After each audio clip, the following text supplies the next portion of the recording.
in the beginning was addiction, addiction the kind of thing they moved on to, like alcoholism, after the psychotomimetic stuff? Yeah, so in the case of the Saskatchewan experiments, and that's where I've spent most of my research energy, is focusing on those ones. So I don't want to speak for what was going on at Spring Grove or what was going on in the Veterans Hospital in LA or something, because there are variations to the timeline on this.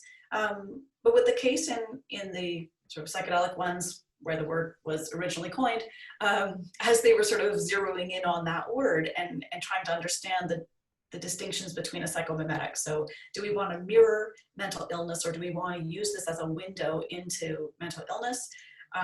It was sort of on the path to that articulation that they started thinking about the similarity. Well, which mental illness are we mimicking? And is this mostly schizophrenia, for example, or psychotic disorders in general, and is it like delirium tremens? And so they sort of grew out of the same impulses, and I think happened relatively in parallel. The alcoholism studies, or the studies that focused on using LSD and mescaline to treat alcoholism, really picked up quite quickly. And I think there was much more momentum behind this, and the psychomimetic hypothesis fell under criticism much more quickly. So it kind of melted away more quickly than the alcoholism one. But the same principles really prevailed, in the sense that it was a single dose. I think I've transcribed I haven't personally, my team, my wonderful undergraduates and graduate researchers have transcribed probably 1,000 reports now from some of the clinical trials in a few different jurisdictions.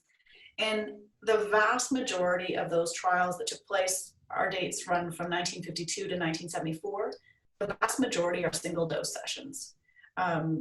Very few people had a repeated dose, at least as registered in those trials. Now, it doesn't capture anyone who took doses outside of the clinical setting or who moved to a different clinic, but there's quite a lot of correspondence amongst the clinics, so I'm relatively confident that still the majority were taking it once, with all the caveats. But the single dose session was meant to really kind of create a breakthrough, or have like a sort of significant effect. And so initially they were upping the doses, thinking that the doses would calibrate with the sort of intensity of the effects. But within a few months, and within, once they got a sample size that was a little bigger than themselves, they realized that actually the doses didn't necessarily correspond with the intensity, and that it had a lot more to do with the kind of what they would later describe as set and setting. So the intention, what people were expecting to experience, and what they brought with them in terms of psychological baggage or trauma or expectation, had much more to do with the intensity of the experience than the actual dosage itself. I don't know if I've wandered off your question. No, not at all. No, so they were expecting, I guess, to simulate the delirium tremens that you mentioned, right? This kind of alcohol withdrawal kind of experience that people credit to kind of helping them stay off of relapsing into alcohol. But then I guess they started to observe more what you might call spiritual experiences. Is that right? Yeah, it's interesting. The initially, like the very first experiences, or experiments rather, that they ran with alcoholics, and I should say, like, even to call someone an alcoholic at that time was controversial, because there was still debate as to whether this was a medical disorder or whether this is a social disorder.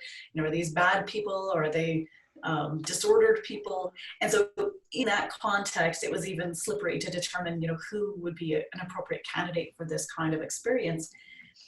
At first they thought that, and I kind of love this, I find this really fascinating, intellectually very interesting, that it was very much focused on men.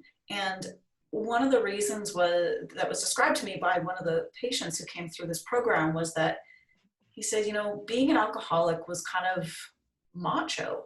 I mean, women weren't allowed to drink in public in many regions at this time, so we'll just put that aside for a moment as to how women express their disorders. But he said, one of the men who described this to me said, what he really wanted to do when he wanted to drink, he wanted to fight, he wanted to, swear, he wanted to be, sort of larger than life, and, take on these kind of macho characteristics, even stereotypical. And he said, all of the kinds of interventions that were available to him at the time, and he recognized that he had a problem. He'd said this particular man had spent some time in jail. He knew that actually he needed to fix himself, but he didn't really want to. And he said going and sitting at Alcoholics Anonymous and telling my friends about my problems was the opposite of how he wanted to live his life, drinking and fighting. But when somebody approached him and said, you want to really go out of your mind, try this. He said it was the kind of intervention that really appealed to him where he was at. And it allowed him to sort of express himself in that macho way, but also it brought him to his knees and it made him weep and it allowed him to appreciate what attending the sessions at Alcoholics Anonymous had to offer.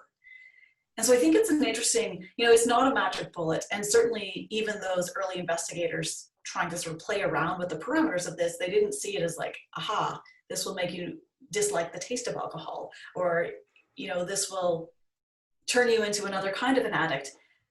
This was a single whopping session that they thought would frighten these guys and say, if you don't stop drinking, this will happen to you.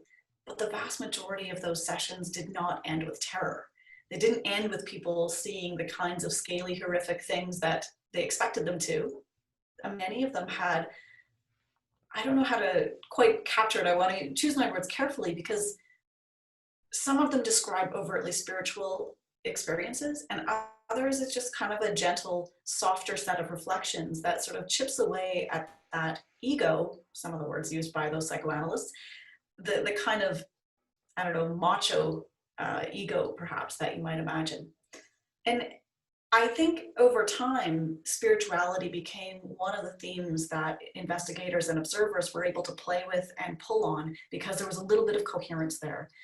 But it's tricky to really, I still struggle with this a little bit because the first thing that happened after they came through these sessions was either they were expected to attend a church service, it was the 1950s and this was a normalizing thing, or Alcoholics Anonymous, where there were also overt spiritual tones in many of those meetings. So there is a bit of a chicken and an egg here, that there is an element of spirituality, and also they were sort of conditioned to see that as one of their ways through this process. Right. I don't know if that makes sense.